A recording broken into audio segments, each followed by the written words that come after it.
Hello everyone, good morning to all of you. Hope so all of you are doing well. And today is our lecture 20 of nuclear physics, that is part 2 of radioactivity. तो last lecture में हमने radio activity के बारे में पढ़ रहे थे। तो रेडियो एक्टिविटी का हमने N equals to N naught E raise to power minus lambda T number of nuclear किसी टाइम पे टी पे निकालना सिखा दिया था। और हमने बोला था कि R equals to R naught E raise to power lambda T भी होगा और M equals to M naught के लिए भी सेम फार्मूला होगा। और जो बच्चे इस चैनल पे नए हैं वो इस चैनल को सब्सक्राइब कर लीजिएगा ताकि आपको हर वीडियोस की नोटिफिकेशन टाइम से मिलती रहे और आप लोग वीडियोस को आगे भी शेयर करिएगा।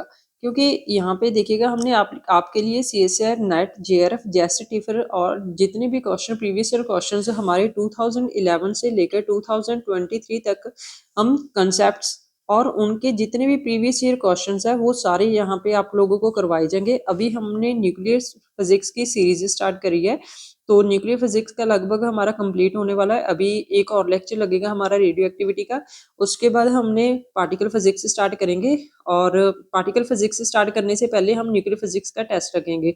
ऐसे ही हर एक हमारा जो सब्जेक्ट होगा उसको कंप्लीट होने के बाद उसका एक टेस्ट रखा करेंगे जिसमें से पूरे सिलेबस में से 100 क्वेश्चन हम लोग सॉल्व करेंगे।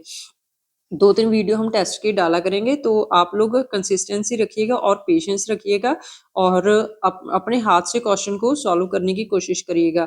डायरेक्टली क्वेश्चन को वीडियो से देखना मत, पहले कंसेप्ट्स को समझिएगा और उसको रिकॉल करने की कोशिश करिएगा, उसके बाद कंसेप्ट को उस क्वेश्चन में अप्लाई करने की कोशिश करिएगा। राइट, तो यहाँ पे देखिएगा आप लोग कि N equals to N naught equals ये तो हमने कर लिया था और आप लोगों को उनके ग्राफ भी बता दिए थे, लॉग के प्रोपोर्शनल और एन के प्रोपोर्शनल भी बता दिया था। उसके बाद हमने हाफ लाइफ के बारे में बताया था आपको कि टी हाफ हमारा होगा।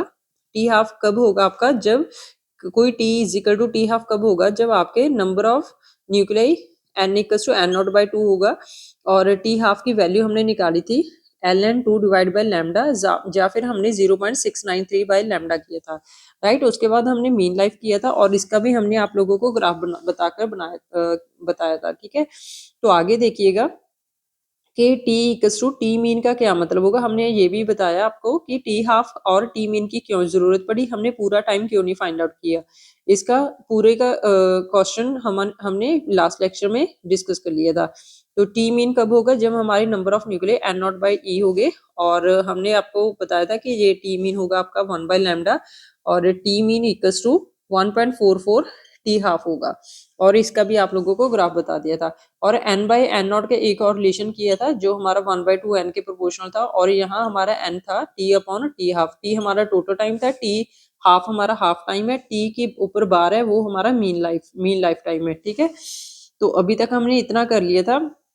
उसके बाद हमने ए बाई ए नॉट के लिए भी यही फॉर्मूला बताया था कि यही होगा, क्योंकि R equals to R naught E to power minus lambda T था।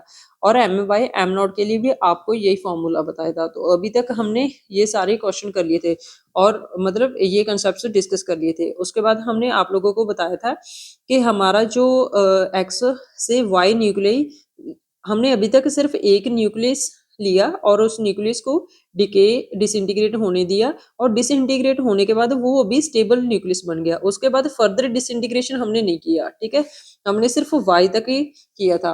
और उसमें आप लोगों को बताया था कि मान लीजिए इसमें एन नॉट इनिशियल है, उसके बाद जीरो तो इनिशियली इसमें जीरो न्यूक्लियाई होंगे। तो डिसइंटीग्रेट होने के बाद यहाँ पे एन न्यूक्लियाई बचे और यहाँ पे बचे आप लोगों के एन नॉट माइनस एन। और एन की वैल्यू पुट करने के बाद आप लोगों का यहाँ पे बचा था N naught 1 minus E raise to power minus lambda T. Right, तो आगे देखिएगा हमने आप लोगों को फ्रैक्शन भी बताया था कि फ्रैक्शन आप लोगों को अगर बताना होगा, ठीक है ना, डिकेड पार्टिकल्स का, तो N naught minus N divide by N into N naught into 100। ये इनिशियल था, ये आपको फ्रैक्शन बताई थी। किसकी फ्रैक्शन बताई थी, ये डिकेड पार्टिकल्स की। ठीक है ना, और percentage of a fraction of a decade nuclei. और जो अनडिकेड न्यूक्लियाई थे वो हमने 1 माइनस करके किया था, 1 माइनस ये वाला, और ये हमारा आया था एन बाई एन नॉट। तो अभी तक हमने जितना भी किया था रेडियो एक्टिविटी का वो सारा हमने डिस्कस कर लिया। आप लोगों को इन टर्म्स के बारे में याद रखना होगा और बार बार रिकॉल करने की कोशिश करिएगा फॉर्मूलाज को। अभी आपकी बारी, आपकी टर्न है ये कि आप लोगों को कैसे इन फॉर्मूलाज को अप्लाई करना होगा कंसेप्ट के थ्रू। राइट, तो अभी देखिएगा, अभी हम इस लेक्चर में जितने भी इन सब के रिलेटेड क्वेश्चंस आ चुके हैं CSIR नेट गेट जेस्ट टिफर में, वो सभी हम यहाँ पे करेंगे। और उनके सॉल्यूशंस आप लोगों को प्रोवाइड करवाए जाएंगे। क्वेश्चन देखने से पहले आप लोग खुद करिएगा सॉल्यूशन, अगर नहीं हुआ तो आप लोग वीडियो को कंटिन्यू करिएगा, ठीक है। तो देखिएगा नेक्स्ट क्वेश्चन, हमारा क्वेश्चन देखिएगा फर्स्ट क्वेश्चन। तो यहाँ पे देखिएगा इस क्वेश्चन में क्या दे रखा है आपको, the activity of the radioactive sample decrease to 75% of the initial value after 30 days, ठीक है। तो इसने बोल रखा है कि 30 दिन के बाद कोई हमारा न्यूक्लियस है, ठीक है ना, ये हमारा रेडियो एक्टिव कोई सैंपल है, और 30 दिन के बाद टी इक्वल्स टू 30 दिन के बाद हमारा इस न्यूक्लियाई का ये डिक्रीज हुआ 75% डिक्रीज हो गया। डिक्रीज टू बोल रखा है ना, डिक्रीज टू का मतलब है, अभी देखिएगा इस आपको दो टर्म यहाँ पे कंफ्यूजन क्रिएट नहीं करनी चाहिए। इसका मतलब ये नहीं है कि आपके 75% डिक्रीज हो गया, इट मीन्स अगर डिक्रीज हो गया 75% तो 100 माइनस 75% आपका लेफ्ट कितना हुआ 25%। या फिर इसका मतलब ये हो सकता है कि आपका 75% अभी है। तो अगर आपका डिक्रीज टू बोल रहा है ना, तो डिक्रीज टू 75% मतलब डिक्रीज हो गया हमारा 75%। अभी कितना मतलब डिक्रीज, यहाँ पे देखिएगा आप लोगों को ये बात ध्यान में रखनी होगी, एक तो डिक्रीज बाय होगा, एक होगा डिक्रीज टू। अगर डिक्रीज टू हो गया, ठीक है ना, डिक्रीज टू बोल रखा है उसने, तो एज इट इज आपकी वैल्यू 75% दे रखी है, ठीक है ना, मतलब सैंपल हमारा 75% है, ठीक है। तो एक्टिविटी कितनी दे दी हमारे हमें यहाँ पे 75%, 75%, ठीक है। इट मीन्स कि हमारा इनिशियल का 75% है, ठीक है, a of a naught, of initial बोल रखा है ना, इट मीन्स हमारी एक्टिविटी है 75/100 ऑफ ए नॉट। तो कितना है हमारा a by a naught equals to कितना है हमारा 3/4, ये हमें वैल्यू गिवन है।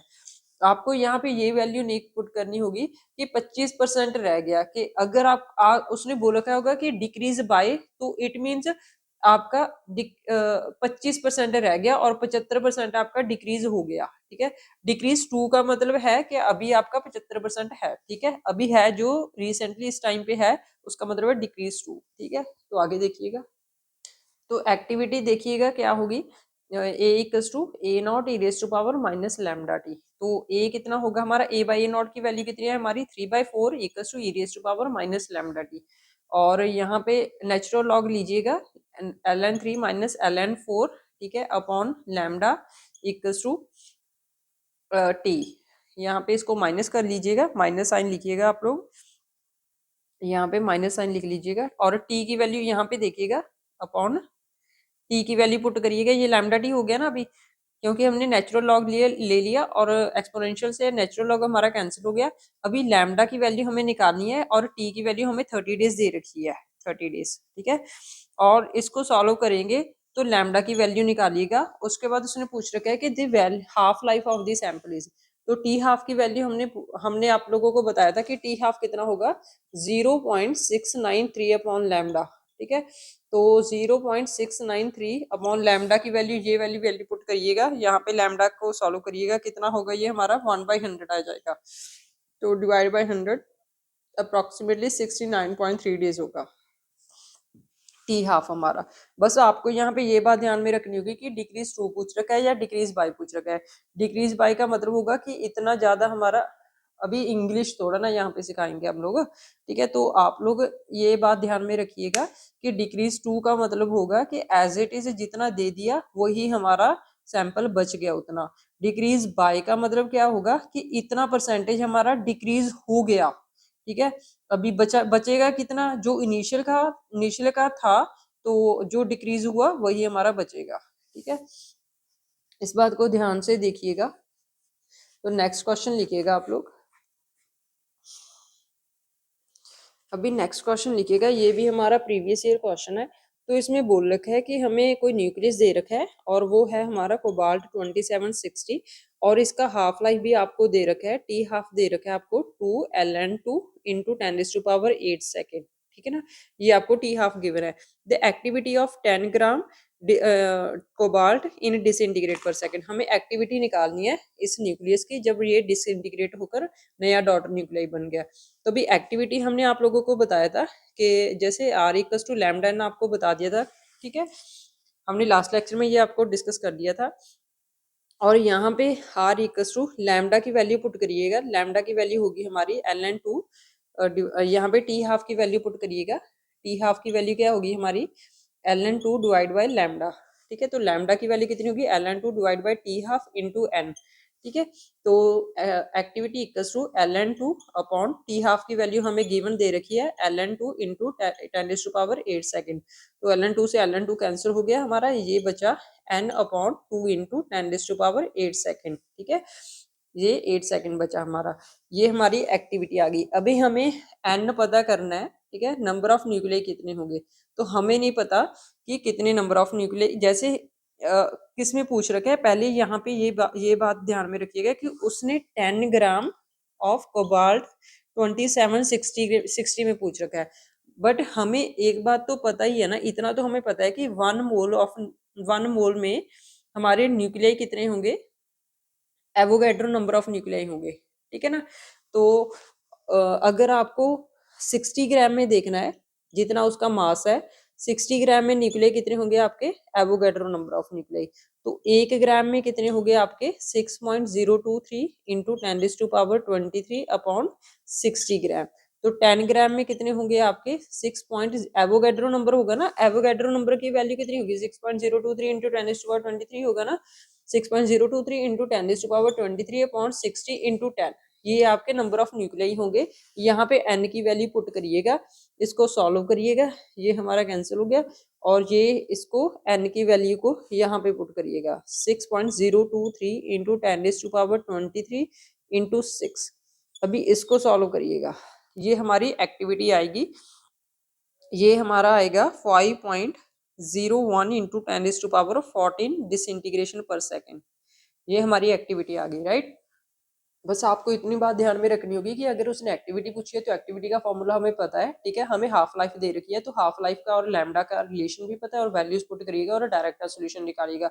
और नंबर ऑफ न्यूक्लियाई हमने जैसे न्यूक्लियर फिजन रिएक्शन किया था ना, तो वहां पे भी हमने आप लोगों को नंबर ऑफ न्यूक्लियाई निकालने सिखाए थे, कि जैसे हमने उसमें बताया था कि 1 मिलीग्राम में या 1 ग्राम में या 1 किलोग्राम लिथियम दे रखा था आपको, तो 1 किलोग्राम लिथियम में कितने नंबर ऑफ न्यूक्लियाई होंगे, तो उतनी नंबर ऑफ रिएक्शंस होगी। क्यू वैल्यू में हमने आप लोगों को सिखाया था ना, क्योंकि क्यू वैल्यू कितनी होती है, क्यू वैल्यू सिर्फ आप लोगों को बताएगी कि एक न्यूक्लियस को डिसइंटीग्रेट होने के लिए कितनी एनर्जी देनी पड़ेगी।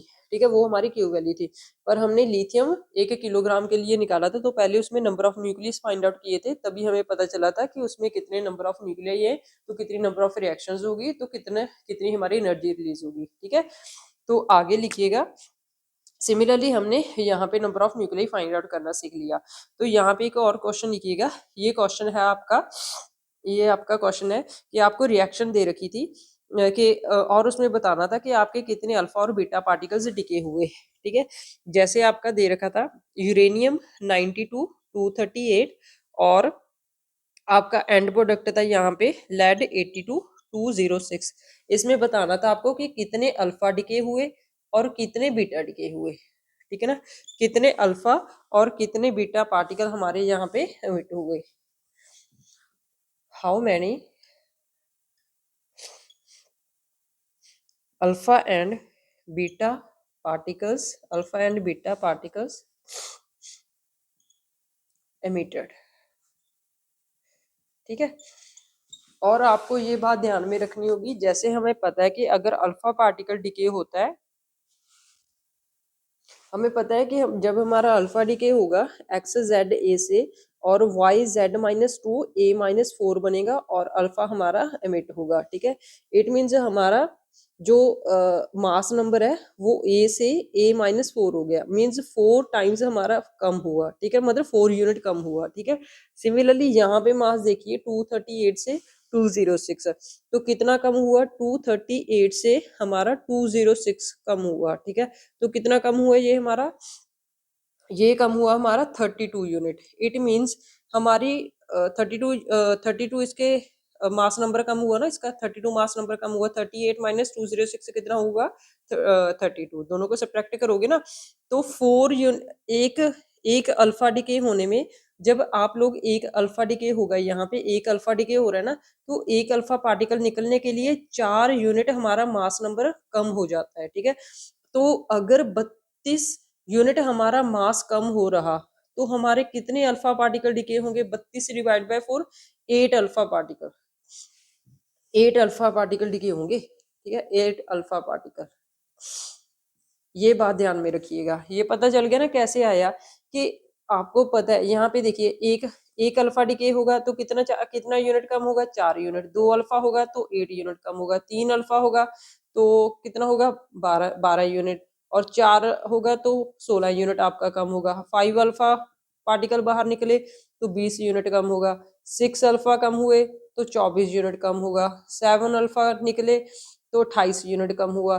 8 अल्फा निकले तो 32 यूनिट कम हुआ, ठीक है। इट मीन्स अगर 8 अल्फा बाहर निकलेंगे तो हमारा 32 यूनिट मास कम हो गया। ये आपको बात समझ में आ गई ना, ठीक है। तो ठीक है, ये यहाँ तक आप लोगों को समझ में आ गया। अभी अभी मास का तो हमारा कंसेप्ट निबड़ा, ठीक है, यहाँ पे हो गया हमारा। और आगे देखिएगा, आगे नेक्स्ट है हमारा, उसमें हमें बताना है कि अगर क्योंकि अगर आपका अल्फा डिके में मास नंबर थोड़ा ना अकेला देखेंगे, चार्ज भी तो देखेंगे, तो चार्ज कितने यूनिट कम होगा? 2 यूनिट कम होगा। अगर आपके 8 अल्फा कम हो रहे हैं, ठीक है ना, मतलब 8 अल्फा बाहर निकल रहे हैं आपके, तो 8 अल्फा पार्टिकल में आपका यूनिट कितने यूनिट आपका चार्ज कम होना चाहिए? इंटू 2 करके 16 यूनिट कम होना चाहिए ना। देखिएगा कैसे, देखिए यहाँ पे एक अल्फा निकला, 2 अल्फा, 3 अल्फा, 4 अल्फा निकला, 5 6 7 8। यहाँ पे अगर एक अल्फा निकला तो 2 यूनिट कम हुआ। 2 अल्फा निकला तो 4। अभी चार्ज की बात कर रहे हैं, पहले मास की बात की, अभी चार्ज की। 3 अल्फा निकले तो 6 8 10 12 14 16। अगर आपके 8 अल्फा पार्टिकल निकले हैं तो 32 यूनिट तो मास कम होना चाहिए, जो कि हमारा 32 यूनिट मास कम हो रहा, ठीक है ना। और हम अगर 8 अल्फा निकल रहे हैं तो हमारा 16 यूनिट चार्ज कम होना चाहिए, पर यहाँ पे चार्ज कितने यूनिट कम हो रहा? 10 यूनिट। 16 यूनिट कम होना चाहिए पर काम कितना हो रहा? 8 यूनिट, 10 यूनिट। तो इसका मतलब हमारा 8 अल्फा पार्टिकल तो निकलेंगे नहीं, 8 अल्फा तो नहीं निकलेंगे, कुछ ना कुछ गड़बड़ तो है हमारी यहाँ पे। तो गड़बड़ क्या है, इतने यहाँ पे देखिएगा, तो 92 से अगर आपके 16 यूनिट चार्ज कम होता तो यहाँ पे 76 आना चाहिए था, यहाँ पे 76 होना चाहिए था, ठीक है ना। पर 76 तो है नहीं, यहाँ पे कितना है? 82, ठीक है ना। 76 होना चाहिए ना, तो हम 8 अल्फा पार्टिकल बोलते हैं, पर यहाँ पे कितना आपका 82 है। इट मीन्स हमारा यहाँ पे ओनली अल्फा डिके तो नहीं होगा, बीटा डिके भी होगा, बीटा पार्टिकल्स भी बाहर निकलेंगे। तो बीटा पार्टिकल्स देखिएगा कितने बाहर निकलेंगे, 76 होना चाहिए, बट निकल कितना रहा है हमारा? 82, ठीक है ना। 82 है एक्चुअल में, बट 76 होना चाहिए। तो ये कितना हुआ हमारा? 6, मीन्स 6 बीटा पार्टिकल बाहर निकलेंगे। तो ये वाला 6 यूनिट चार्ज, और यहाँ से हमारा, यहाँ पे देखिए कैसे होगा ये, आगे लिखिए। तो अभी यहाँ पे देखिए 76 यूनिट होना चाहिए, पर यहाँ पे तो हमारा 82 है ना, तो 82 माइनस 76, इट मीन्स 6 हमारे बीटा पार्टिकल से निकलेंगे। तो इन चार्जेस को कौन कंपनसेट करेगा? 6 बीटा पार्टिकल। तो यहाँ पे देखिएगा 8 अल्फा निकलेंगे और 6 बीटा निकलेंगे। अभी यहाँ पे देखिएगा चार्ज हमारा कंपनसेट हुआ, अगर यहाँ पे ये निकल रहा है, अभी इरेज कर दें, ठीक है। तो अभी यहाँ पे देखिएगा 8 अल्फा निकल रहे हैं, तो चार्ज कितना होगा हमारा? 8 अल्फा निकल रहे हैं तो चार्ज कितना होगा? देखिए 32 यूनिट हमारा मास कम होना चाहिए, 32 यूनिट हमारा मास कम होना चाहिए, ये तो ठीक है। बीटा पार्टिकल निकला है तो मास तो हमारा इसमें बीटा, जब बीटा डिके होता है तो मास तो हमारा सेम ही रहता है ना, जेड ही चेंज होता है ना। इसमें बात लिखेगा कि a-4 z-2, इसमें z+1 होगा या z-1 होगा, ठीक है। ये तो हो गया। और चार्ज की बात करिएगा तो यहाँ पे चार्ज कितना होगा? यहाँ पे चार्ज देखिए, अगर 8 अल्फा निकल रहा है तो चार्ज कितना होगा? 16 यूनिट कम होगा, पर एक्चुअल में कितना हो रहा हमारा? 10 यूनिट कम हो रहा, ठीक है ना, 10 यूनिट कम हो रहा। तो यहाँ पे 6 चार्ज निकलेंगे ना, तो यहाँ पे लिखिएगा ये हमारे 6, जेड की वैल्यू हमारी यहाँ पे 6 होगी। तो यहाँ पे देखिएगा, इनको माइनस करिएगा, तो यहाँ पे लिखिएगा आप लोग, तो हमारा मास नंबर कितना कम हुआ? 32 यूनिट कम हुआ, और 6 माइनस 16 कितना हुआ? -10, यहाँ पे देखिएगा ये होल्ड कर गया ना, 10 यूनिट हमारा चार्ज कम हुआ और 32 यूनिट हमारा क्या कम हुआ, हमारा मास नंबर कम हुआ। तो ये होल्ड कर गया, इट मीन्स हमारे यहाँ पे 8 अल्फा निकलेंगे और 6 बीटा निकलेंगे, राइट। नेक्स्ट क्वेश्चन लिखिएगा, अच्छा क्वेश्चन था ना ये। तो यहाँ पे नेक्स्ट क्वेश्चन लिखिएगा, आप लोगों को ये बात पता होनी चाहिए कि हमने आप लोगों को ग्राफ बनवाया था कि यहाँ पे टी है और अगर आपका simple number of nuclei x axis पे वाई एक्सिस पे बढ़े तो एक्सपोनेंशियली डिके करेंगे नंबर ऑफ न्यूक्लियाई इनिशियली अगर एन नॉट है। और यही वैल्यू आपको नेचुरल लॉग में हमने बताई थी कि अगर आपके नेचुरल लॉग की टर्म्स में पड़े हैं nuclei L N of N, ठीक है, और L N of N naught, तो ये आपका एक्सपोनेंशियली ना होकर ये हमारा होगा स्ट्रेट लाइन ग्राफ, ठीक है। और अगर आपको यहाँ पे ये बात बोल रखी है उसने कि दो मिक्सचर न्यूक्लियाई है, दो न्यूक्लियाई है और उनका मिक्सचर हो रखा, यहाँ पे एक बात नोट करिएगा, if we have a mixture of two radioactive elements X and Y such that T half of X nuclei greater than T half of Y nuclei, it means T half और lambda का हमारा inversely proportional relation होगा, तो lambda X is less than lambda Y, ठीक है। यहाँ पे देखिएगा आप लोगों को कि क्या एक मिक्सचर ऑफ रेडियो एक्टिविटी पता होने के बाद हम उसका टी हाफ फाइंड आउट कर सकते हैं। देखिए सिंपल जो हमारा अगर प्योर न्यूक्लियस है, ठीक है ना, प्योर हमारा कोई एलिमेंट पड़ा है और वो डिके हो रहा, ठीक है ना, डिके होने के बाद उसका जो सैंपल में नंबर ऑफ न्यूक्लियाई बचेंगे उनका टी हाफ तो हम निकाल सकते हैं एक पार्टिकल का, ठीक है ना, एक हमारे उसका एलिमेंट का। अगर हमने दो एलिमेंट हमने मिक्स कर दिए तो उन दो एलिमेंट को मिक्स करने के बाद उनका क्या हाफ लाइफ फाइंड आउट कर सकते हैं हम? यस, हम फाइंड आउट कर सकते हैं, ठीक है, क्योंकि ये हमारा गेट 2005 में क्वेश्चन पूछा था। तो यहाँ पे क्वेश्चन ये था, क्वेश्चन लिखिएगा, उसने ग्राफ दे रखा था और the plot of log 80 is versus time t where 80 is activity, ये वाला ग्राफ दे रखा था उसने और यहाँ पे था a ऑफ t और यहाँ पे a नॉट था, ठीक है। तो उसने बोल रखा था कि इस ग्राफ का मायने बताइए कि क्या होगा। यहाँ पे उसने स्ट्रेट लाइन नहीं दे रखी थी क्योंकि हमने इसका ग्राफ स्ट्रेट लाइन ग्राफ किया था ना, पर यहाँ उसने स्ट्रेट लाइन ना देकर यहाँ पे उसने कर्व दे रखी थी, ठीक है। कर्व तो हमने किस में पढ़ा है? नेचुरल लॉग में तो पढ़ा नहीं, कर्व तो हमने सिंपल अगर हमारा एक्टिविटी होगा उसमें पढ़ा है, अगर नेचुरल लॉग होगा तो उसमें स्ट्रेट लाइन पढ़ा था, पर उसने दे रखा था ऐसे करके कर्व, कर्व दे रखी थी। तो इस कर्व का मायने पता क्या है? देखिएगा यहाँ पे, इसका मायने ये है कि अगर हमारा कोई एलिमेंट एक्स पड़ा है, ठीक है ना, उसकी स्लोप यहाँ पे कुछ होगी, वो स्ट्रेट लाइन स्लोप होगी, ठीक है ना। और वाई एलिमेंट पड़ा है, वाई एलिमेंट जिसका लाइफ टाइम बहुत कम है, ठीक है, तो लाइफ टाइम एक्स के कंपैरिजन कम है, तो लाइफ टाइम एक्स के कंपैरिजन यहाँ पे लाइफ टाइम किसका है? वाई का। और यहाँ यहाँ पे देखिए, यहाँ पे हमारा लाइफ टाइम किसका है? यहाँ पे हमारा लाइफ टाइम एक्स का है और यहाँ पे हमारा लाइफ टाइम वाई का है, ठीक है, तो वाई का हमारा लाइफ टाइम होगा, ठीक है। तो इनके स्लोप का डिफरेंस देखिएगा, लैम्डा क्या बताएगा हमें? लैम्डा क्या बताता है? यहाँ पे खुद से बनाइएगा आप लोग, लैम्डा क्या बताएगा? लैम्डा हमें स्लोप बताता है ना, हमने जैसे उसमें किया था, हमने बताया था ना आपको माइनस लैम्डा टी प्लस सी करके बताया था। सी था हमारा एल एन एन नॉट और ये था हमारा एल एन एन और ये था y equals to m x plus सी।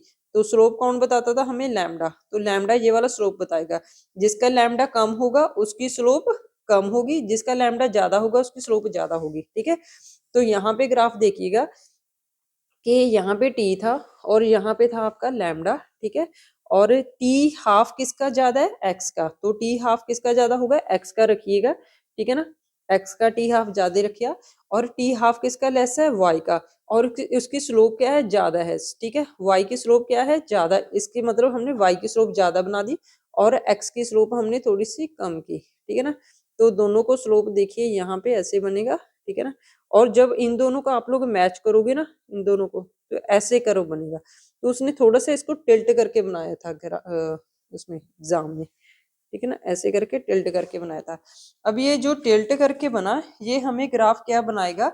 अभी नेचुरल लॉग के प्रोपोर्शनल है, तो इसका मतलब ये है हमें बताएगा कि यहाँ पे mixture of radio active nuclei बताएगा, रेडियो एक्टिव न्यूक्लियाई, राइट। ये आपको पता चल गया ना। यहाँ पे स्ट्रेट लाइन ना होकर उसने कर्व दे रखी थी। कैसे कर्व दे रखी थी? ठीक है, तो आगे लिखिएगा। ये गेट का क्वेश्चन है हमारा, 2005 में आ रखा था। यहाँ पे एक और क्वेश्चन दे रखा था आपको, वो था हमारा गेट 2007 का क्वेश्चन था।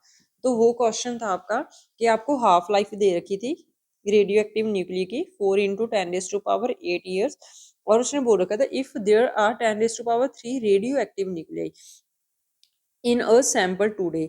तो आज उसने सैंपल को देखा, ठीक है ना। जब उसने आज देखा, टूडे, टूडे मीन्स क्या होगा? एन, ठीक है ना। इट मीन्स आज के टाइम पे, किसी टाइम टी पे जब आपके एन नंबर ऑफ न्यूक्लियाई होंगे, वो कितने दे रखे हैं उसने? 10⁻³ न्यूक्लियाई दे रखे हैं। इट मीन्स एन की वैल्यू क्या दे रखी है उसने? 10⁻3। उसके बाद बोल रखा है उसने the number of such nuclei in the sample 4 × 10⁹ years ago. उसने पूछ रखा है कि जब हमारा t = 4 × 10⁹ ईयर्स अगो, अगो मीन्स इसका मतलब इससे पहले, इतना टाइम पहले उसमें न्यूक्लियाई बताइए, मतलब इनिशियली इसमें कितने न्यूक्लियाई थे। तो एन नॉट पूछ रखा है उसने, तो एन नॉट हमें निकालना है। तो अभी आप लोग देखिएगा कि कौन सा आपका फॉर्मूला लगेगा। टी हाफ दे रखा है, और टी हाफ का आप लोगों को फॉर्मूला हमने बता रखा है। टी हाफ का आप लोग को फॉर्मूला यूज करिएगा, ऐसे ऐसे यूज करिएगा कि जिसमें एन की वैल्यू भी यूज हो जाए और एन नॉट की वैल्यू भी। हमने आप लोगों को रिलेशन भी बता रखा है कि एन बाई एन नॉट का रिलेशन क्या होगा। एन बाई एन नॉट का एक तो रिलेशन बताया था, N equals to N naught e⁻ minus lambda T, और एक बताया था हमने N by N naught equals to 1/2 N, और एन क्या बताया था हमें? टी अपॉन टी हाफ करके। टी था हमारा टाइम, ठीक है, और टी ये वाला कैपिटल टी था हमारा हाफ लाइफ टाइम। तो एन की वैल्यू 10⁻³ दे रखी है, और ये एन नॉट हो गया हमारा 1/2। एन की वैल्यू पुट करिएगा टी अपॉन टी हाफ। तो टी की वैल्यू पुट करिएगा आप लोग, टी हाफ की वैल्यू दे रखी है आपको 4 × 10⁸ ईयर्स, और स्मॉल टी की वैल्यू कितनी है? 4 × 10⁹ ईयर्स, मीन्स 10। तो कितना हुआ ये हमारा? यहाँ पे वैल्यू निकाली 10⁻³ upon 2⁻10 equals to N naught. यहाँ पे इसको सॉल्व करिएगा, 10⁻³ × 2⁻10 इक्वल्स टू एन नॉट। इसको सॉल्व करिएगा, जितना आपका आंसर आएगा इसको ऐसे लिख लीजिए, या फिर 1024 होगा ना इंटू 10⁻3। मतलब इनिशियली इतने न्यूक्लियाई होंगे हमारे पास, ठीक है। तो डिके होते होते इतने टाइम के बाद हमारे पास इतने रह गए, ठीक है। तो आगे देखिएगा नेक्स्ट क्वेश्चन। अभी ये रिसेंटली क्वेश्चन आया था हमारा फेब 2022 CSIR में, ठीक है। ये क्वेश्चन था the nuclei of 137 caesium decay by the emission of beta particles with the half life. उसने सीजियम 137 दे रखा था, उसमें बीटा पार्टिकल का डिके बोल रखा था उसने, और इसका हाफ लाइफ आपको दे रखा था 30.08 ईयर्स करके, राइट। नेक्स्ट देखिएगा, उसने बोल रखा है the activity of a 1 milligram source of 137 caesium. तो एक्टिविटी पूछी है, किसकी पूछी है उसने? 1 मिलीग्राम सोर्स की। सोर्स कौन सा है? 137 सीजियम की। यहाँ पे मास की बात आ गई ना, मिलीग्राम, ग्राम, किलोग्राम, ये हमारी किसकी यूनिट्स है? मास की। तो मास की टर्म्स में हमने आप लोगों को फॉर्मूला बताया था, तो वो डायरेक्ट पुट करिएगा। अभी उसने अब आगे क्वेश्चन देखिएगा, prepared on January 1 1980 as measured on January 1 2021 is closest to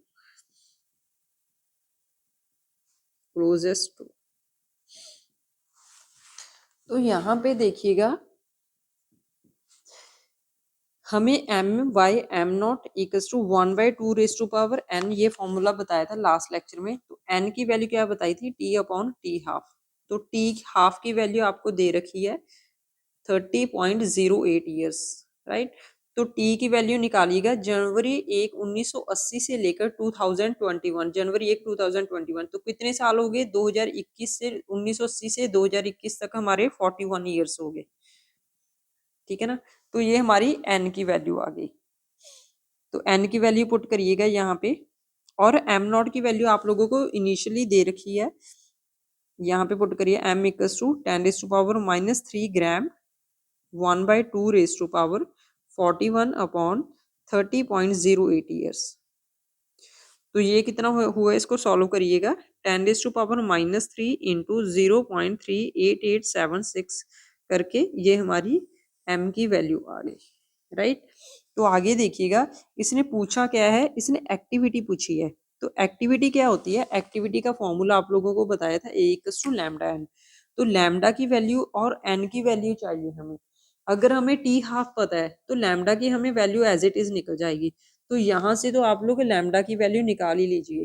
तो लैम्डा की वैल्यू होगी हमारी ln2 divide by T half, कितना होगा? 30.08 ईयर्स, क्योंकि यहाँ पे ईयर्स है ना, और हमने यहाँ पे डेज के इसने बोल क्या रखा है, यहाँ पे देखिए, यहाँ पे ईयर्स था और यहाँ पे भी ईयर्स था, ये दोनों हमारे कैंसिल हो गए।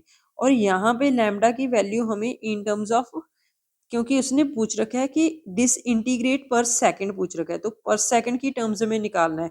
तो डिसइंटीग्रेट 1 बैकरल की टर्म में पूछ रखा है उसने, तो 1 बैकरल इक्वल्स टू 1 डिसइंटीग्रेट पर सेकंड। तो 1 डिसइंटीग्रेट पर सेकंड के लिए यहाँ पे तो ईयर्स दे रखा है 32 ईयर्स, ठीक है। हमें ये 30 ईयर्स दे रखा है। तो ईयर्स को कन्वर्ट करने के लिए कहाँ करें, इसको रेस कर दें, हाँ, तो इसको रेस करिएगा।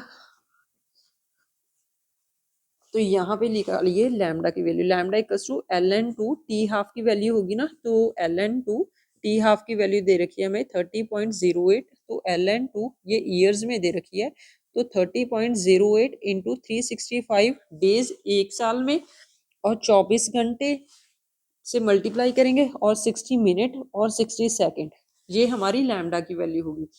और जो लैम्डा की वैल्यू आएगी, तो ए इक्वल्स टू एक्टिविटी क्या होगी, लैम्डा एन। तो यहाँ पे एन से मल्टीप्लाई कर देंगे जितना ये लैम्डा आएगा, ठीक है। तो अभी देखिएगा, ये मास तो हमारा निकल गया। तो ये मास तो सिर्फ अभी हमने क्या निकालना है, नंबर ऑफ न्यूक्लियाई निकालने हैं। किस में निकालने हैं नंबर ऑफ न्यूक्लियाई? 137 सीजियम में निकालने हैं। तो हमें पता है, इतना तो हमें पता है कि हमारा 137 ग्राम में एवोगैड्रो नंबर ऑफ न्यूक्लियाई होंगे। एवोगैड्रो नंबर ऑफ न्यूक्लियाई होंगे ना 6.023 इंटू 10⁻23, राइट। तो यहाँ पे देखिएगा कि तो 1 ग्राम में कितने होंगे, तो 1 ग्राम में कितने नंबर ऑफ न्यूक्लियाई होंगे, तो 1 ग्राम में होंगे Avogadro number of nuclei upon 137, ठीक है। और ये कितना मास है, तो 0.38876 इंटू 10⁻⁻7 मास, जो मास है हमारा, ये मास है ना, इसमें कितने नंबर ऑफ न्यूक्लियाई होंगे, 0.38876 इंटू 10⁻³ में कितने नंबर ऑफ न्यूक्लियाई होंगे, 6.023 इंटू 10⁻23 अपॉन 137। ये थोड़ा सा कैलकुलेटिव था, तो इसको कैलकुलेट करिएगा, 0.3887 इंटू 10⁻⁻3, ये हमारी n की वैल्यू आ गई, राइट। और ये आ गई हमारी लैम्डा की वैल्यू। और यहाँ पे लैम्डा की वैल्यू पुट करिएगा, इन दोनों को मल्टीप्लाई करिएगा, इन दोनों को मल्टीप्लाई करके लैम्डा की वैल्यू पुट करिएगा ये वाली, और यहाँ से आप लोग एन की वैल्यू पुट करिएगा, और जितनी वैल्यू आएगी वही हमारी ए की वैल्यू होगी। तो आप लोग जब कैलकुलेशन कर लोगे तो ए की वैल्यू आएगी आपकी 1.248 इंटू 10⁻⁹ डिसइंटीग्रेशन पर सेकेंड। उसने इस यूनिट में पूछ रखा था, अगर ईयर्स में पूछ रखा होता तो हमें इससे मल्टीप्लाई करने की जरूरत नहीं थी, इतना करने की जरूरत नहीं थी वहां पर। अभी देखिए इस क्वेश्चन में, ये एक अच्छा क्वेश्चन था, इस क्वेश्चन में सिर्फ आपको एक्टिविटी पूछी थी, और एक्टिविटी के लिए हमें पता है लैम्डा एन होगा, तो लैम्डा के लिए हमें हाफ लाइफ दे रखा था, पर डिसइंटीग्रेशन पर सेकंड दे रखा था, तो हमें उसने उसको 365 इंटू 24 इंटू 60 इंटू 60 करके डिवाइड कर दिया उसको, ठीक है, मतलब ईयर्स को मल्टीप्लाई कर दिया, तो वो सेकंड में आ गया हमें हमारा, ठीक है। तो एन नंबर ऑफ न्यूक्लियाई निकालने थे, तो किस में नंबर ऑफ न्यूक्लियाई निकालने हैं, अगर तो सीजियम में पूछ रखा होता तो सीजियम में तो 137 ग्राम में तो हमें पता है एवोगैड्रो नंबर ऑफ न्यूक्लियाई होंगे, बट उसमें उसने किस में पूछ रखा था, क्योंकि 1 मिलीग्राम उसने सीज़ियम दे रखा था। तो 1 मिलीग्राम सीज़ियम में पहले नंबर ऑफ न्यूक्लियाई निकालेंगे, तभी हमें पता चलेगा कि एक 1 ये देखिए, ये यहाँ पे ये देखिए दोनों का मतलब क्या होगा, ये 137 सीज़ियम है, ये सीज़ियम का सिर्फ़ एक एलिमेंट है, ठीक है ना? ये एक एलिमेंट है सीज़ियम का। तो सीज़ियम के एक एलिमेंट में एवोगैड्रो नंबर ऑफ न्यूक्लियाई होंगे। बट अगर हम सीज़ियम 1 एमजी सीज़ियम ले लिया, 1 एमजी यहाँ पे दिखाई नहीं दे रहा ना, 1 एमजी सीज़ियम ले लिया हमने यहाँ पे 1 एमजी सीज़ियम ले लिया। तो 1 एमजी सीज़ियम में कितने ज़्यादा नंबर ऑफ न्यूक्लियाई होंगे? अप टू सोन कितने आप नोटिस करिएगा कि कितने ज़्यादा नंबर ऑफ न्यूक्लियाई होंगे 1 मिलीग्राम सीज़ियम में। तो उसमें जैसे क्यू वैल्यू का किया था ना, सेम टू सेम कांसेप्ट यहीं पे लगेगा। ठीक है? तो हम लोग इसको इरेज़ करके अच्छे से दोबारा से बताएँगे आपको। अभी देखिएगा उसने एक्टिविटी में ए इक्वल्स टू लैम्डा एन पूछ रखा था, तो लैम्डा की तो वैल्यू हमें पता है कि T half equals to ln 2 by lambda होगा। तो लैम्डा की वैल्यू कितनी होगी? ln 2 बाई टी हाफ उसने ईयर्स में दे रखा था, उसको हमने सेकंड में निकाल लिया, ठीक है ना? ये तो हमारी लैम्डा की वैल्यू निकल गई। अब नंबर ऑफ न्यूक्लियाई निकालने थे। नंबर ऑफ न्यूक्लियाई हमें सीजियम में तो पता है, एक एलिमेंट के सीजियम में हमें 1 मोल ऑफ सीजियम में कितने number of Avogadro number of nuclei होंगे, बट हमें 1 मिलीग्राम सीजियम में निकालना है। तो 1 मिलीग्राम सीजियम का पहले आप लोग मास देखिएगा कि बाद में मास कितना हो जाएगा। तो m बाई एम नॉट करके हमने निकाला था ना, ये m equals to M naught 1 by 2 raise to power n। तो यहाँ से पहले मास निकालिएगा, फिर जितना मास आएगा वही हमने उसमें कितने नंबर ऑफ न्यूक्लियाई होंगे वही हमारा n होगा। तो उसमें n की वैल्यू आप लोग यहाँ पे पुट करिएगा, ठीक है? तो ठीक है, फिर ये हमने रेडियो एक्टिविटी के, ये हमारा फेब 2022 का क्वेश्चन था। तो अभी जितने भी क्वेश्चन बचे हैं वो हम लोग करते जाएंगे और आप लोग मेहनत करते रहिएगा। और ठीक है, फिर ध्यान रखिएगा। Thank you so much, have a nice day.